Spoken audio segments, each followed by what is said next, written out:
Scoobs, Starbs, Gumps.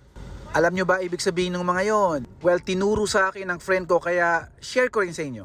Yung Scoobs, ang ibig sabihin nun ay no. So paano nangyari yon? Yung Scoobs kasi ay galing kay Scooby-Doo. And si Scooby-Doo ay isang Great Dane. Dane means no or Dehins. Gets nyo? Gumps naman, pag narinig nyo yan, ibig sabihin yan, thank you. Paano nangyari yon? Obviously, yung Gumps ay nanggaling sa pelikulang Forrest Gump, kung saan bida si Tom Hanks. As in, T. Hanks. Thanks. Gets? Eh yung Starbs, alam nyo, Starbs means got it or copy. Of course, nanggaling siya sa Starbucks and of course, di ba, yung Starbucks nag-offer sila ng coffee. Coffee, copy. Oh.